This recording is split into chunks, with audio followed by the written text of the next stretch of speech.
Bonjour, nous arrivons au troisième chapitre, la génétique mendélienne.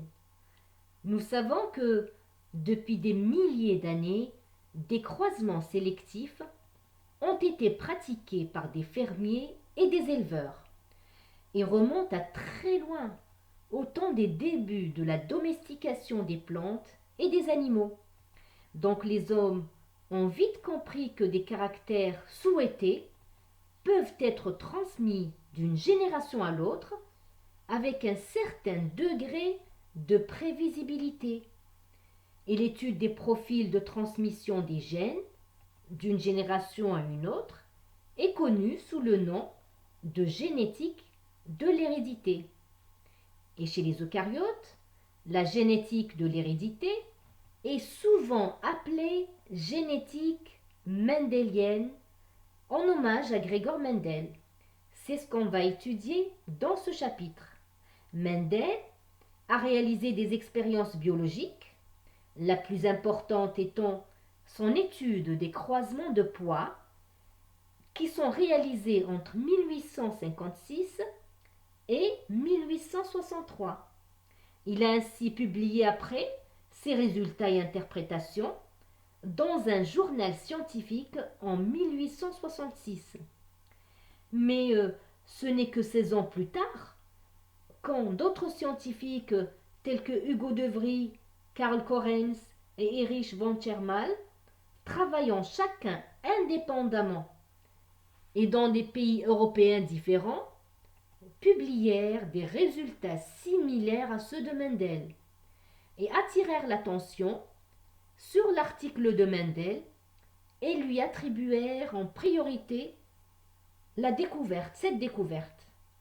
Donc dans ce chapitre, nous allons traiter deux grandes parties. Une partie qui traite l'analyse mendélienne de certains caractères qualitatifs, où on va traiter le monohybridisme, le polyhybridisme et l'analyse des fréquences. La deuxième partie que je vais présenter est le développement de l'analyse mendélienne. Pourquoi? Parce que Mendel a basé ses résultats sur des caractères à dominance complète ou absolue.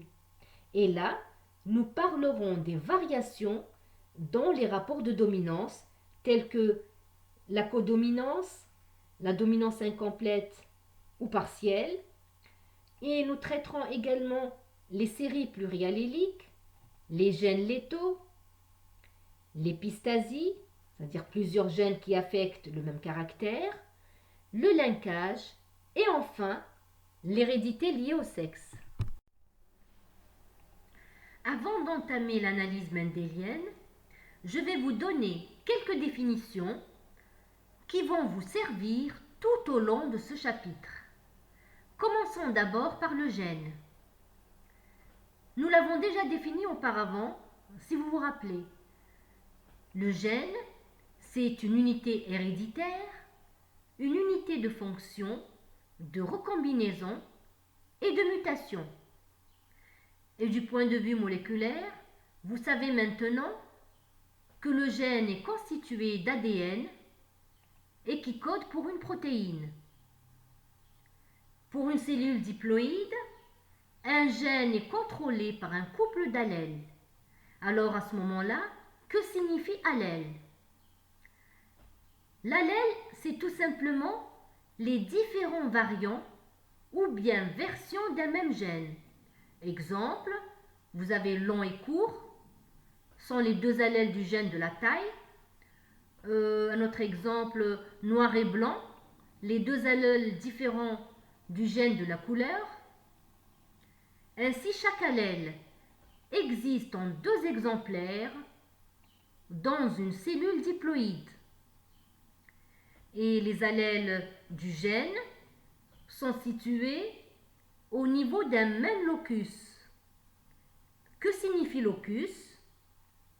Un locus est l'emplacement du gène ou sa position sur un chromosome. Que signifie phénotype? Regardez à droite. Le phénotype est la manifestation apparente du génotype d'une cellule ou d'un individu.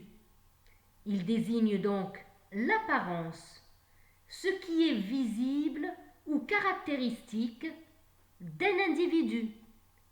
C'est donc l'ensemble des caractères d'un individu. Et un caractère peut être visible à l'œil nu, comme la couleur, la forme, la maladie, ou bien nécessite des tests particuliers pour le mettre en évidence, tels que le groupe sanguin. Le génotype. Vous savez que l'ensemble des gènes d'un individu ou d'une cellule constitue le génotype. C'est donc la constitution génétique d'un individu. Que signifie homozygosie? On sait qu'un individu est homozygote lorsqu'il présente le même allèle sur les deux loci homologues d'une même paire chromosomique. Et cet homozygote ne produira qu'un seul type de gamète. Alors, je vais vous expliquer. Vous avez par exemple deux individus différents qui produisent des gamètes portant le même allèle. Ici, je l'ai représenté par grand A. L'union des deux gamètes portant le même allèle grand A donne un homozygote. Comme vous voyez ici, une paire de chromosomes homologues où chaque chromosome porte l'allèle grand A. À son tour, cet individu ne produira qu'un seul type de gamète contenant un grand A. Donc imaginons que le gène est une couleur. Et imaginons que grand A est la couleur noire. Donc on aura sur chaque chromosome homologue un grand A, c'est-à-dire la couleur noire, noir et noir. Maintenant, définissons l'hétérozygosie. Un individu hétérozygote présente donc deux allèles différents sur les deux loci homologues d'une même paire chromosomique. Donc en fait, c'est le contraire d'homozygote. Et un individu est hétérozygote lorsque les allèles d'origine parentale sont différents. Et ces individus produisent plusieurs sortes de gamètes. Donc comme ici, vous avez une paire de chromosomes homologues où un chromosome contient un grand A et un chromosome contient un petit a. Donc si grand A est noir, petit a serait d'une autre couleur. Donc c'est ça l'hétérozygosie. Alors l'autre terme qu'on doit définir est la lignée pure.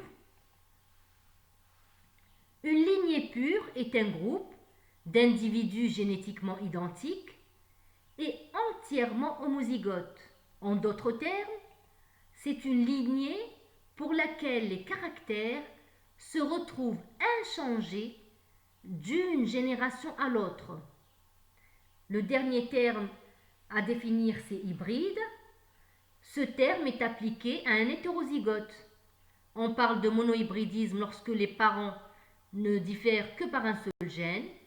Et lorsqu'ils diffèrent par deux ou plusieurs gènes, il s'agira de polyhybridisme. On aura le temps de revenir sur ça. Premièrement, l'analyse mendélienne. Bien que Mendel ne sache rien de l'ADN ou des chromosomes, il se rend compte que chaque parent apporte à sa progéniture ou bien sa descendance un nombre d'éléments héréditaires séparés et distincts, regardez à gauche, qu'il appelle facteurs. En termes modernes, on parle de gènes.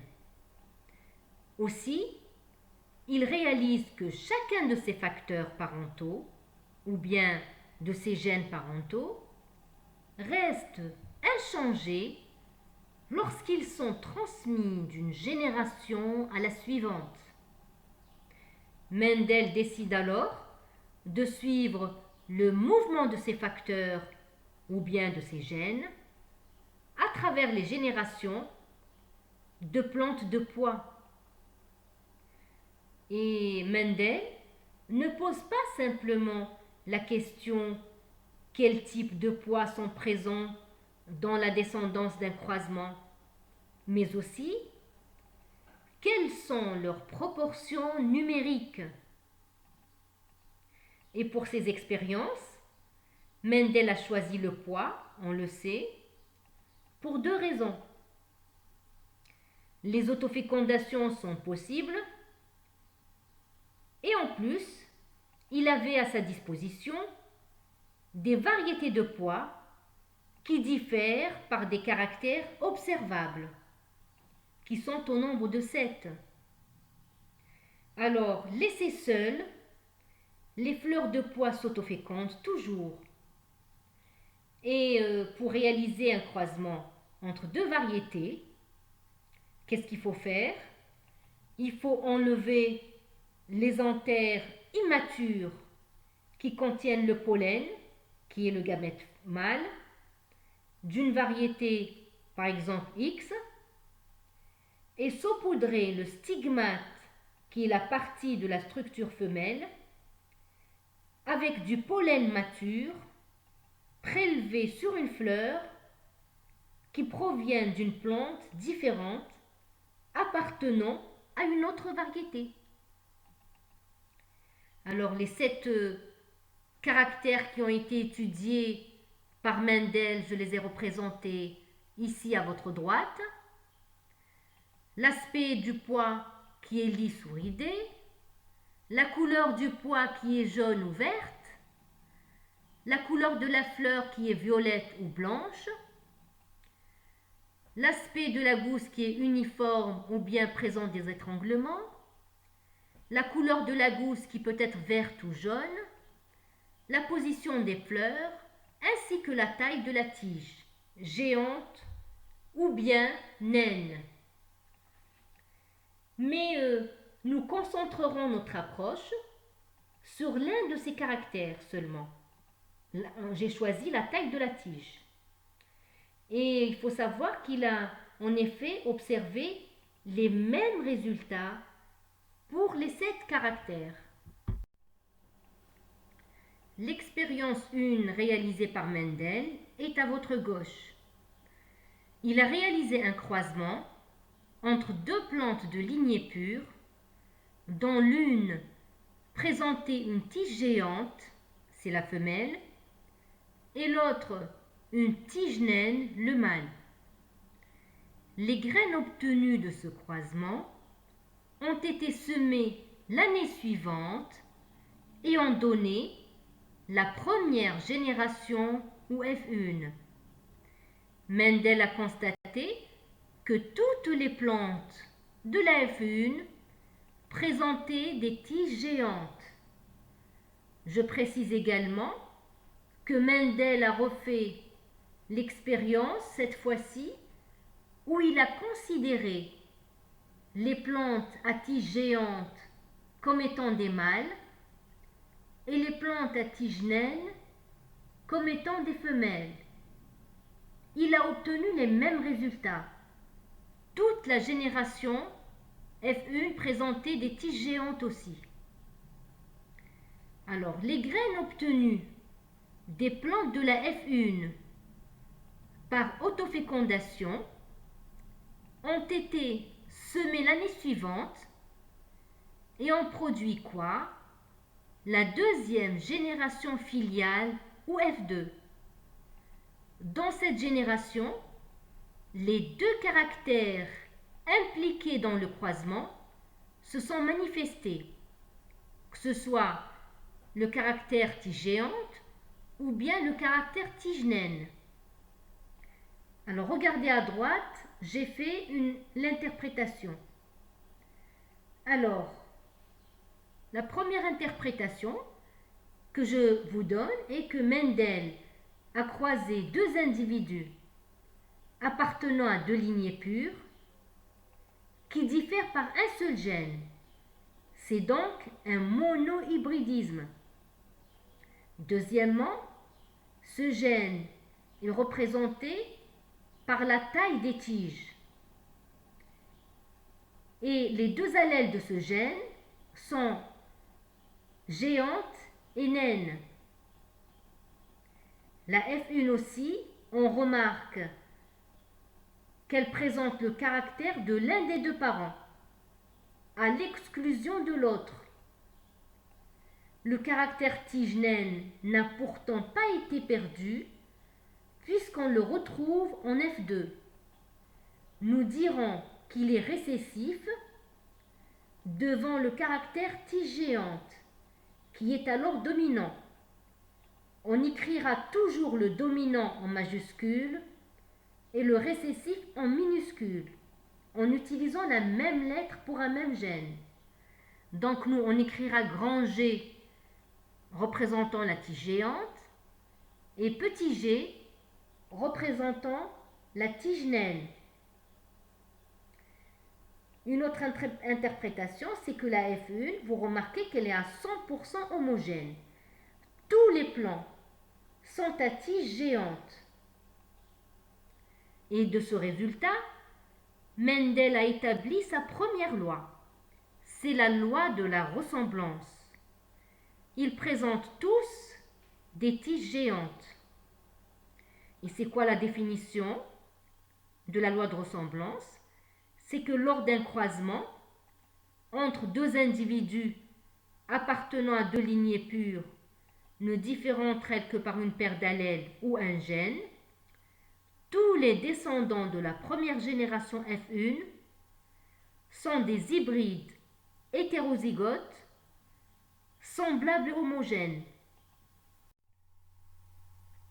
On passe à l'interprétation génotypique et phénotypique. On sait que le gène est la taille des plants. Ce gène est représenté par deux allèles.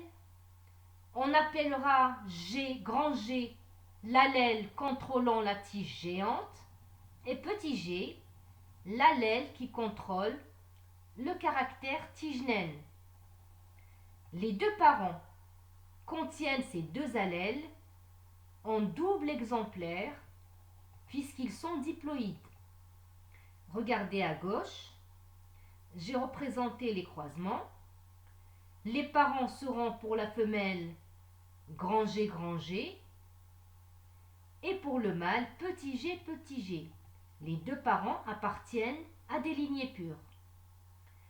Lors de la formation de gamètes, on sait maintenant que les chromosomes se séparent et donc les allèles du gène se séparent. Chaque gamète contiendra un allèle du gène.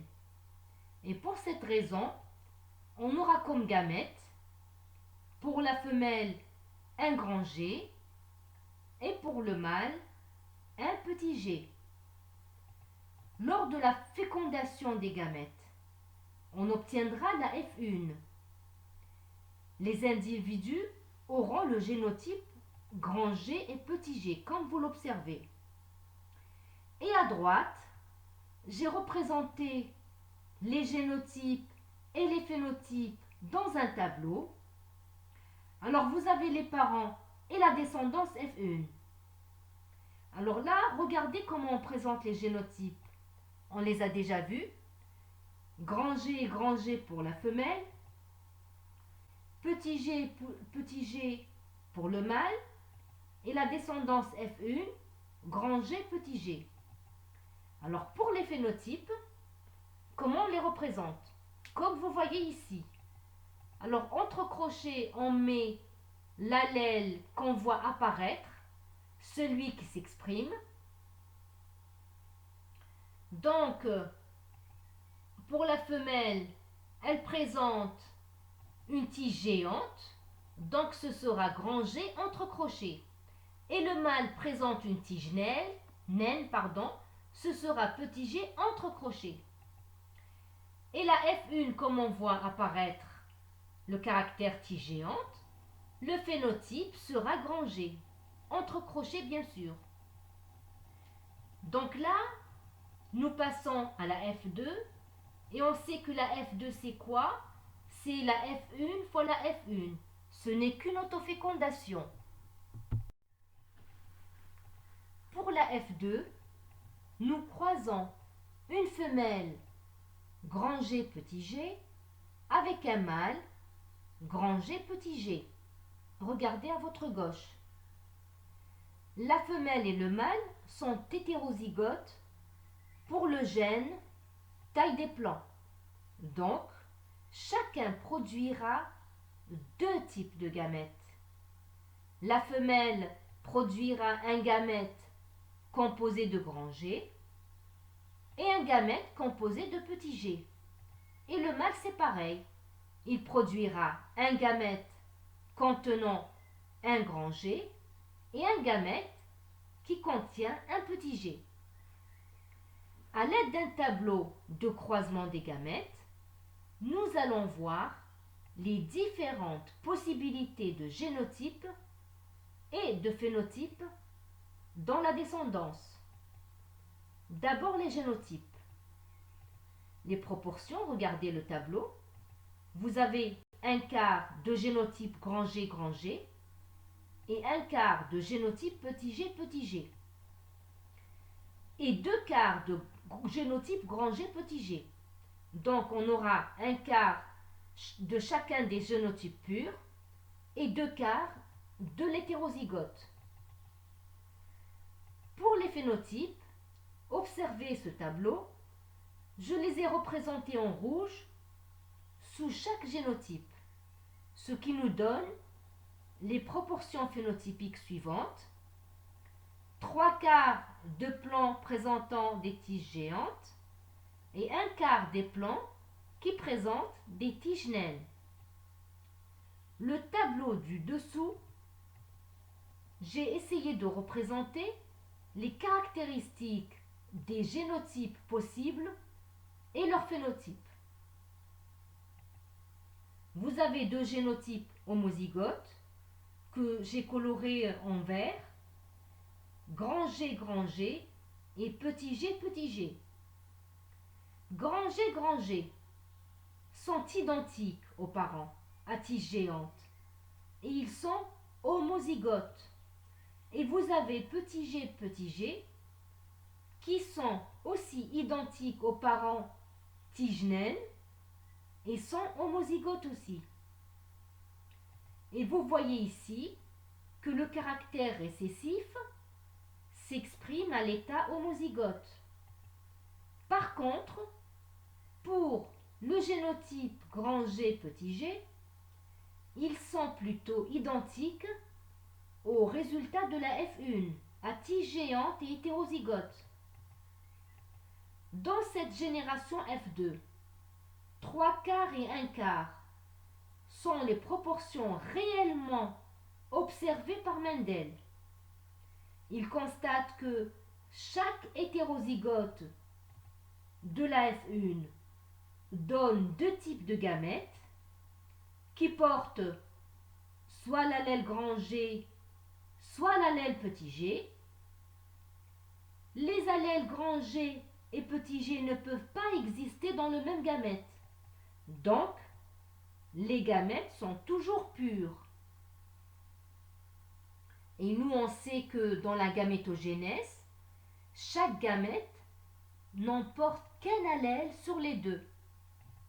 Les paires, pourquoi? Parce que les paires de chromosomes homologues se séparent ou bien s'égrègent lors de la méiose 1, plus exactement à l'anaphase 1. Je vous invite à consulter ce cours, je l'ai déjà traité.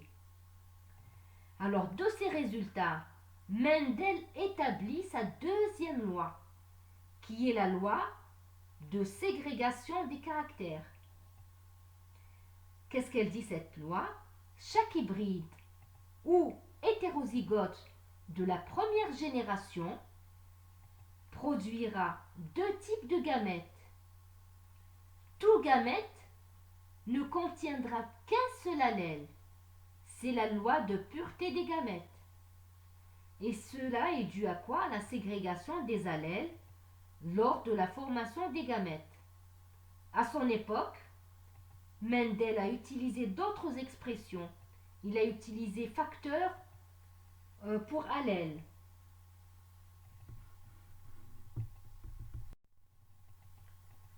Pour vérifier les résultats de la ségrégation, Mendel a réalisé une autre expérience.